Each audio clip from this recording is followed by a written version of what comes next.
Hello प्यारे बच्चों, कैसे हो आप। हम लोग पढ़ रहे थे इसके पहले सॉल्यूशन चैप्टर में हम लोग देखे थे कि सॉल्यूशन का बेसिक कॉन्सेप्ट क्या है। बेसिक कॉन्सेप्ट के बाद सॉल्यूशन चैप्टर में सबसे अहम चीज जो था सॉल्यूशन के कंसंट्रेशन का रिप्रेजेंटेशन। सॉल्यूशन के कंसंट्रेशन को हम किस किस तरीके से रिप्रेजेंट कर सकते हैं। तो कल के लेक्चर में हम लोग देखे थे कि सॉल्यूशन को रिप्रेजेंट करने का वेट परसेंटेज, मास परसेंटेज और मोलरिटी देखे थे। उसके बाद आज हम देखते हैं नॉर्मेलिटी। नॉर्मेलिटी क्या होती है। हालांकि 11th में आप नॉर्मेलिटी के बारे में पढ़ लिए हो, लेकिन तमाम एग्जाम के पॉइंट ऑफ व्यू से नॉर्मेलिटी बहुत ही जरूरी चीज है। यहां तक कि जब आप टाइट्रेशन का प्रैक्टिकल करने जाते हो तो लैब असिस्टेंट आपसे सीधे कहता है कि N/30 NaOH का सॉल्यूशन हम दिए हैं या N/30 फेरस अमोनियम सल्फेट का सॉल्यूशन दिए हैं। तो इस N/30 में N क्या है, N को हमें देखना है। N को ही हम नॉर्मेलिटी कहते हैं। ये नॉर्मेलिटी है क्या चीज। तो नॉर्मेलिटी बहुत आसान चीज है, इससे घबराने की जरूरत नहीं। आप 11th में देख चुके हो कि नॉर्मेलिटी है क्या, लेकिन फिर भी मैं नॉर्मेलिटी को रिवाइज कर रहा हूं कि नॉर्मेलिटी है क्या चीज। तो नॉर्मेलिटी मोलरिटी के लिए जैसे आप देखे थे, मोलरिटी को डिफाइन किए थे हम लोग। मोलरिटी में देखे थे कि number of mole of solute dissolve in per litre volume of solution. Same उसी तरह से डिफिनीशन इसको है। सेम उसी तरह से कैसे, जैसे मोलरिटी के केस में हमने देखा था, मोलरिटी के केस में number of moles of solute dissolve in per litre volume of solution. Same इसी तरह से आप नॉर्मेलिटी के केस में देखिएगा, ये नंबर ऑफ मोल्स की जगह पे नंबर ऑफ इक्विवेलेंट कर देंगे, बाकी डिफिनीशन हमारी एज इट इज रहेगी। तो इसमें आप मोल की जगह पे इक्विवेलेंट कर दीजिएगा, यानी number of equivalent of solute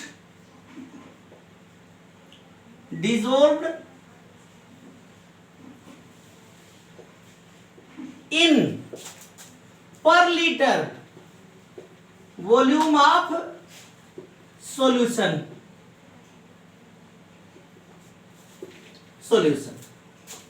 same definition आप इसी से मैच कर सकते हो।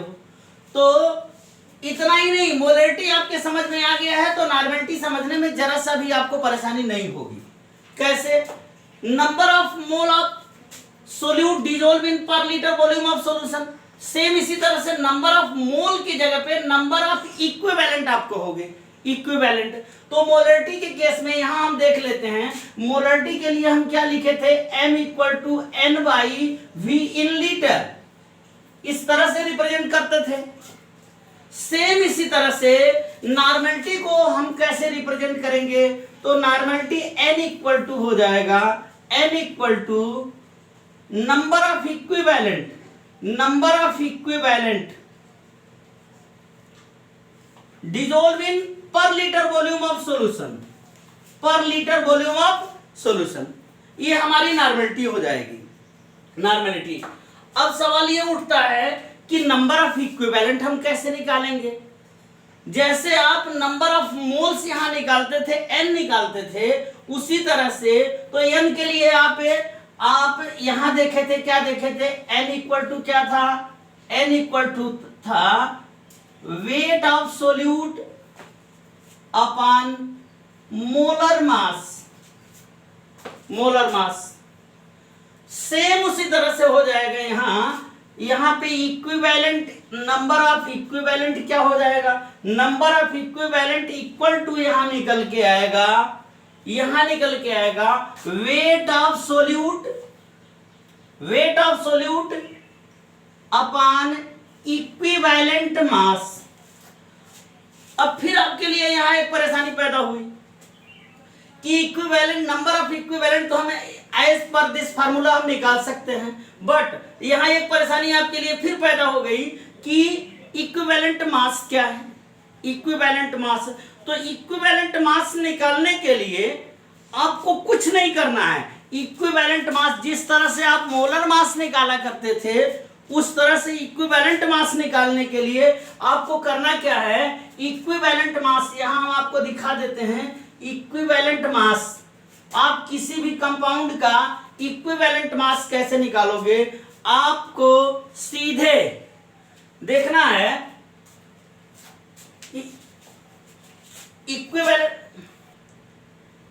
इक्विवेलेंट मास आपको निकालना हो तो इक्विवेलेंट मास निकालने के लिए आपको कुछ नहीं करना है। जो कंपाउंड आपको दिया गया है उस कंपाउंड का मोलर मास, मॉलिक्यूलर मास क्या है, अपान n फैक्टर। अब फिर आपके सामने एक नई समस्या उत्पन्न हो गई, नई समस्या पैदा हो गई कि हमने एक नंबर ऑफ इक्विवेलेंट तो निकालना देख लिया कि number of equivalent equal to weight of solute upon equivalent mass. अब इक्विवेलेंट मास को भी हम निकाल सकते हैं। कैसे? इक्विवेलेंट मास इक्वल टू क्या होगा, molar mass upon molar mass of that compound और that solute upon n factor. अब यहां आपके सामने फिर एक नई समस्या उत्पन्न हो गई कि n फैक्टर हम क्या जो है, n फैक्टर क्या होता है, इसको क्या देखेंगे, इसको n फैक्टर किसे कहेंगे। तो n फैक्टर जानने के लिए आपको यहां देखना पड़ेगा n फैक्टर क्या है। यह n फैक्टर एक ऐसा फैक्टर है जो एसिड के लिए, बेस के लिए, साल्ट के लिए अलग अलग तरीके से हम कैलकुलेट करते हैं।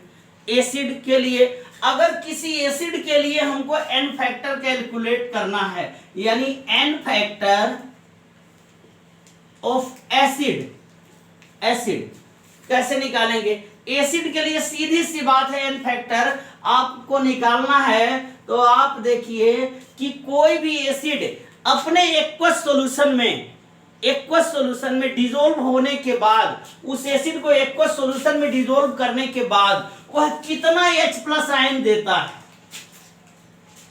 जितना H+ आयन देगा, number of H+ ion for acid, वो उसका n फैक्टर हो जाएगा। जैसे कि हमको किसी एसिड का n फैक्टर निकालना है। एग्जांपल आपको बताते हैं कि सपोज कर लीजिए HCl आपके सामने है, HCl, उसके लिए इसका n फैक्टर आपको, इसके लिए आपको इसका इक्विवेलेंट मास निकालना है। तो फर्स्ट ऑफ ऑल हम देखेंगे कि इसका मोलर मास कितना हुआ। मोलर मास आप सीधे कहोगे हाइड्रोजन का होता है 1 और क्लोरीन का होता है 35.5, निकल के आया 36.5, तो इसका मोलर मास हो गया 36.5 upon n factor. n factor हम कैसे निकालेंगे, n फैक्टर चूंकि ये एसिड है तो एसिड का एक्वस सॉल्यूशन आप बनाओगे तो यह क्या होगा, डिसॉल्व होकर के H+ आयन, एक ही H+ आयन देगा। HCl जब डिसॉल्व होगा HCl तो यह डिसॉल्व होकर के क्या देगा, H+ आयन और Cl आयन, यानी इसने एक H+ आयन दिया तो इसको 1 से आप डिवाइड करोगे, निकल के आया 36.5। यानी कि हमको एक चीज पता चल गया कि अगर कोई एसिड है और वह अपने एक्वस सॉल्यूशन में एक H+ आयन देता है तो इस कंडीशन में जितना उसका मोलर मास होगा उतना ही उसका इक्विवेलेंट मास होगा। जैसे दूसरा एग्जांपल आप देख सकते हो H2SO4 जब एक्वस सॉल्यूशन में जाएगा तो यह दो तरीके, यह आयनाइज होगा। कैसे, यह H+ आयन देगा और प्लस SO4 आयन देगा। इसने 2H+ आयन दिया तो यहां पे इसका n फैक्टर कितना, इसके लिए इसका n फैक्टर आ गया 1, इसके लिए n फैक्टर आ गया 2। तो इस तरीके से आप इसका n फैक्टर कैलकुलेट कर सकते हो। ठीक, अब इस आधार पे आप किसी एसिड का एन फैक्टर निकाल सकते हो। अब अगर आपको किसी बेस का एन फैक्टर निकालना हो, बेस का एन फैक्टर यहां जगह बची है, मैं यहां दिखा देता हूं आपको बेस का एन फैक्टर आप कैसे निकालिएगा। तो बेस का एन फैक्टर निकालने के लिए एन फैक्टर ऑफ बेस का एन फैक्टर आपको निकालना है। सेम जिस तरह से आपने एसिड का एन फैक्टर निकाला, उस तरह से किसी बेस का एन फैक्टर आप सीधे निकाल सकते हो। कैसे? कि जिस तरह से एसिड H+ आयन देता था, यानी हम देखते थे कि उसके नंबर ऑफ H+ आयन कितने हैं, तो यहां बेस के लिए हम देखेंगे कि नंबर ऑफ OH आयन कितने हैं। जितना OH आयन देगा उसका एन फैक्टर उतना ही होगा। जैसे NaOH है, इसको अगर आप इसका एक्वस सॉल्यूशन लोगे, ये डिसॉल्व होकर के ये क्या देगा, Na ion plus OH ion. इसने एक OH आयन दिया तो इसका एन फैक्टर 1 हो गया, एन फैक्टर 1 हो गया। तो इस तरह से किसी एसिड और किसी बेस के लिए एन फैक्टर आप निकाल सकते हो। तो इस अब आपने देख लिया कि किसी एसिड का एन फैक्टर हम किस तरह से कैलकुलेट कर लेंगे, किसी बेस का एन फैक्टर किस तरह से कैलकुलेट करेंगे। अब इसमें कुछ एन फैक्टर के लिए कुछ एन फैक्टर पे ही डायरेक्ट क्वेश्चन आ जाया करते हैं, कुछ अलग से साल्ट हैं। अच्छा साल्ट के लिए देख लीजिए, तो कुछ साल्ट हैं उनका एन फैक्टर आप किस तरह से कैलकुलेट कीजिएगा, आप देख लीजिए।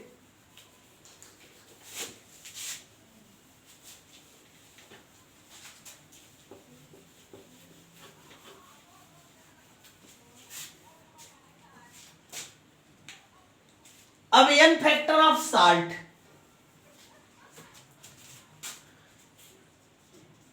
साल्ट के लिए एन फैक्टर आप कैसे कैलकुलेट कीजिएगा। अगर कोई साल्ट आपको दिखता है तो उसका एन फैक्टर हम कैसे देखेंगे। साल्ट के लिए जैसे आपने देखा साल्ट NaCl, यह एक साल्ट है, नॉर्मल साल्ट। अब इस साल्ट को आप देखिए, अगर ये एक्वस सॉल्यूशन में जाएगा तो एक्वस सॉल्यूशन में डिसॉल्व होने के बाद यह क्या देगा, सोडियम आयन देगा और क्लोराइड आयन देगा। एक सोडियम आयन, एक पॉजिटिव और एक नेगेटिव आयन देगा। अगर आपने ले लिया K2SO4, यह डिसॉल्व हो करके क्या करेगा, 2 पोटेशियम आयन और 1 सल्फेट आयन देगा। इस केस में हमने देखा कि साल्ट इस तरह से एक्वस सॉल्यूशन में डिसॉल्व हो रहा है। तो साल्ट के लिए आप टोटल देखिएगा, एन फैक्टर कैलकुलेट करने के लिए, साल्ट का एन फैक्टर कैलकुलेट करने के लिए आप आइदर पॉजिटिव और नेगेटिव चार्ज को देखिएगा कि पॉजिटिव आयन या नेगेटिव आयन पे कितने चार्ज हैं, चार्ज का सम, टोटल चार्ज कितने हैं। तो 2 पॉजिटिव हुए तो 2 नेगेटिव। तो एन फैक्टर पॉजिटिव और नेगेटिव में नहीं होता है, एन फैक्टर केवल एक नंबर है। तो इसमें से आप सीधे इसका नंबर बताइएगा, यानी पोटेशियम चार्ज अगर पॉजिटिव चार्ज को उठाइएगा तब भी 2 पॉजिटिव चार्ज आपको नजर आएंगे, नेगेटिव चार्ज उठाइएगा तब भी 2 नेगेटिव चार्ज आएंगे। तो इस केस में आप जो है किसी साल्ट का एन फैक्टर कैलकुलेट कर सकते हैं। अब उसके बाद कुछ एन फैक्टर और हैं, डायरेक्ट उसी पे कुछ क्वेश्चन भी आ जाया करते हैं। मैं आपको उसको बताने का प्रयास कर रहा हूं कि अगर मान लीजिए कोई ऑक्सीडाइजिंग या रिड्यूसिंग एजेंट है तो उसका एन फैक्टर हम कैसे कैलकुलेट करेंगे। कोई ऑक्सीडाइजिंग या रिड्यूसिंग एजेंट है, जैसे एक एग्जांपल आपको दिखाते हैं। एन फैक्टर किसका, एन फैक्टर ऑक्सीडाइजिंग और रिड्यूसिंग एजेंट। एजेंट का आप कैसे कैलकुलेट कीजिएगा। जैसे एक एग्जांपल ले लीजिए के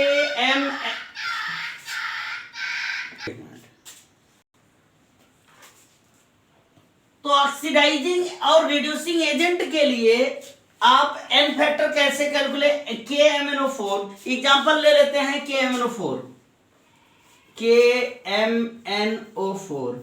KMnO4 आपको पता है कि KMnO4 एक बहुत ही अच्छा ऑक्सीडाइजिंग एजेंट है, ठीक। तो अब कैसे, जरा इसको देखते हैं। KMnO4 अगर एसिडिक मीडियम में है, यही KMnO4 कहां पे है, KMnO4 इन एसिडिक मीडियम में अगर ये KMnO4 है तो ये किस तरह से कन्वर्ट होता है, इसको मैं आपको दिखा रहा हूं कि ये KMnO4 एसिडिक मीडियम में अगर है तो एसिडिक मीडियम में ये खुद कन्वर्ट होता है किसमें, Mn+2 में। अब यहां पे आप देखिए कि Mn का ये पोटेशियम की ऑक्सीडेशन स्टेट तो चेंज नहीं होने वाली है, इसकी हमेशा +1 की होती है। ऑक्सीजन की तो चेंज नहीं यहां हो रही है, -2 होती है। तो ऑक्सीजन -2 का 4 8 हुआ, -8 और +1, तो कुल मिला के इसका कितना हुआ, +7। मैग्नीज का यहाँ +7 हुआ, और यहाँ पे इसकी कितनी है, 2 है। तो ऑक्सीडेशन स्टेट, अब यहाँ पे आपने देखा कि ऑक्सीडेशन स्टेट में चेंजिंग आ रही है, कितने की चेंजिंग आ रही है, +7 से +2 हो जा रही है, यानी इलेक्ट्रॉन ट्रांसफर कितने हुए, 5 के। तो किसी ऑक्सीडाइजिंग और रिड्यूसिंग एजेंट के लिए आपको कुछ नहीं करना, आप देखिएगा कि कितने इलेक्ट्रॉन ट्रांसफर हो रहे हैं, टोटल इलेक्ट्रॉन ट्रांसफर्ड, जितने इलेक्ट्रॉन ट्रांसफर होंगे वही उसका एन फैक्टर हो जाएगा। यहां पे इलेक्ट्रॉन ट्रांसफर कितने हो रहे हैं, 5 इलेक्ट्रॉन ट्रांसफर हो रहे हैं, तो इसलिए हम सीधे कह सकते हैं कि इसका यहां पे KMnO4 जब एसिडिक मीडियम में रहेगा तो इसका एन फैक्टर यहां निकल के आएगा कितना, 5। अब यही KMnO4 अगर बेसिक मीडियम में है, बेसिक मीडियम में, इन बेसिक मीडियम, तो बेसिक मीडियम में ये KMnO4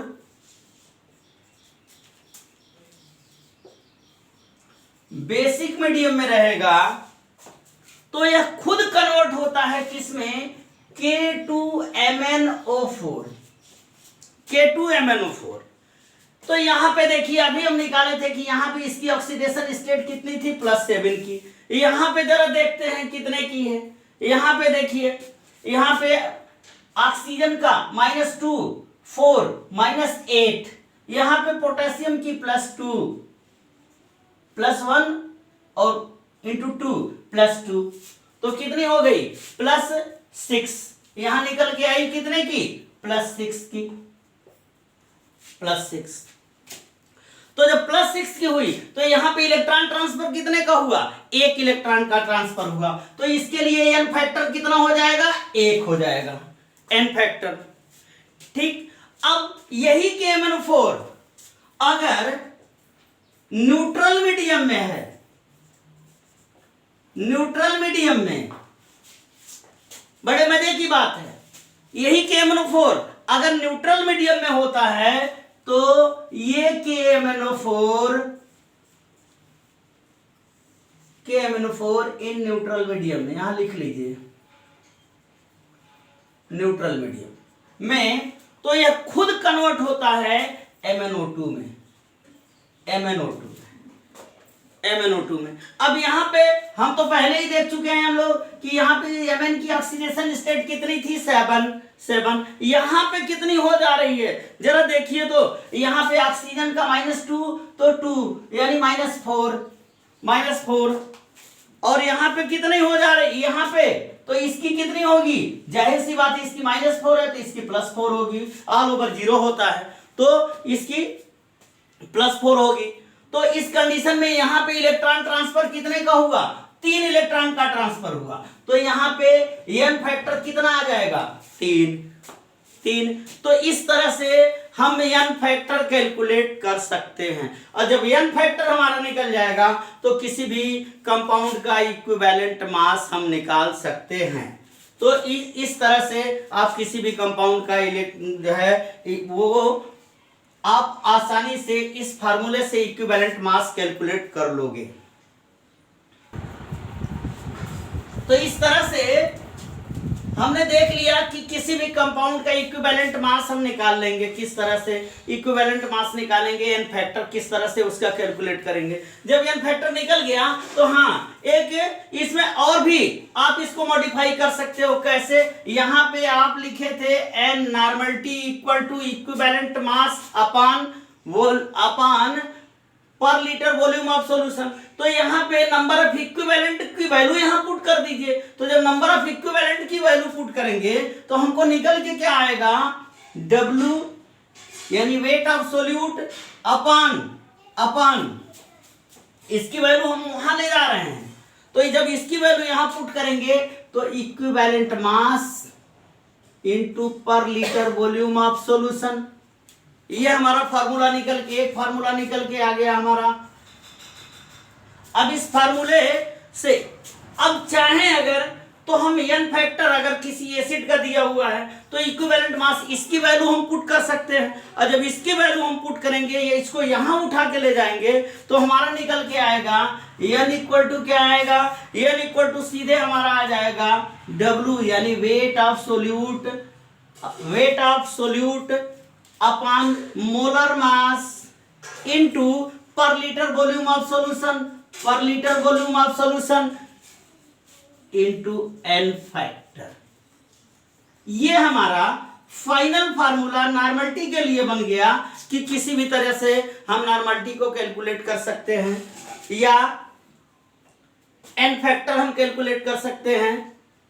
तो इस तरह से नॉर्मलिटी के सारे प्रॉब्लम ये जो फार्मूले आपके दिए गए हैं इसमें इससे आप कवर कर सकते हो। और आपने देखा आज कि नॉर्मलिटी हम किस तरह से नॉर्मलिटी को किस तरह से हमने डिफाइन किया। अब नॉर्मलिटी जिस तरह से मोलरिटी को हम देखे थे कि number of moles of solute dissolve in per litre volume of solution, same उसी तरह से हमने नॉर्मलिटी को भी इसमें से कुछ चेंजिंग, इसके डिफिनेशन में कुछ नहीं हमने चेंजिंग किया, मोल की जगह पे नंबर ऑफ इक्विवेलेंट कर दिया। Equivalent number of equivalent of solute dissolve in per litre volume of solution, इस आधार पे हमने क्या किया, number of equivalent dissolve in per litre volume of solution.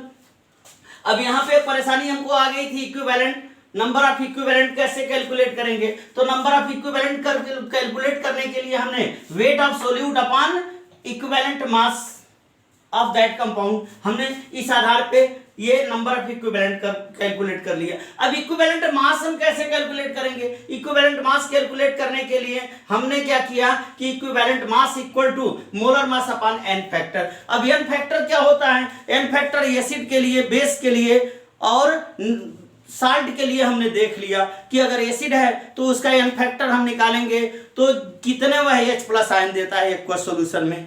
कोई बेस है तो वह कितना OH आयन देता है एक्वस सॉल्यूशन में। और अगर कोई साल्ट है तो उसके टोटल पॉजिटिव या नेगेटिव चार्ज कितने हैं।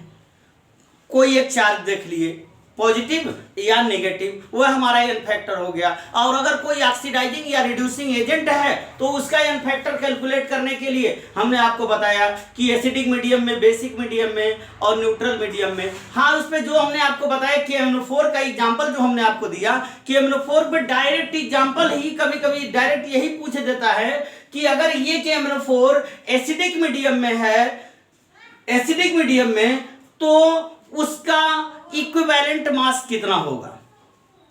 बेसिक मीडियम में है तो उसका इक्विवेलेंट मास कितना होगा, या न्यूट्रल मीडियम में। तो ये चीज आपको याद रखनी है कि KMnO4 जब एसिडिक मीडियम में होता है तो वह Mn+2 में कन्वर्ट होता है, और अगर बेसिक मीडियम होता है तो K2MnO4 में कन्वर्ट होता है, और अगर यही KMnO4 न्यूट्रल मीडियम में है तो MnO2 में कन्वर्ट होता है। ये चीज आपको याद रखना है। अगर आप याद रखोगे तो आगे के आपके सारे प्रॉब्लम फटाफट सॉल्व होंगे, जरा सा भी आपको परेशानी नहीं होगी। तो इस आधार पे हमने आज नॉर्मलिटी और एन फैक्टर को कैलकुलेट करने का तरीका देख लिया। इस आधार पे हम अपनी सारी प्रॉब्लम को दूर कर सकते हैं। फिर प्यारे बच्चों आगे नेक्स्ट वीडियो में हम कंसंट्रेशन को रिप्रेजेंट करने का और भी जितने और भी टर्म्स हैं उस टर्म को हम डिफाइन करेंगे, और तब तक आप इसको देखते रहिए। हाँ, एक चीज आपको कहेंगे कि अगर एक बार देखने पे नहीं समझ में आता है तो आप हौसला अपना गिराइए मत, फिर दोबारा उसको रिप्ले कीजिए, रिप्ले करके 2 बार देखिए, 3 बार देखिए। वो इसीलिए मैं प्रयास करता हूं कि बहुत ही आसान शब्दों में आपको बताऊं, तो ताकि आप इसको आसानी से समझ सको। ठीक है, ओके।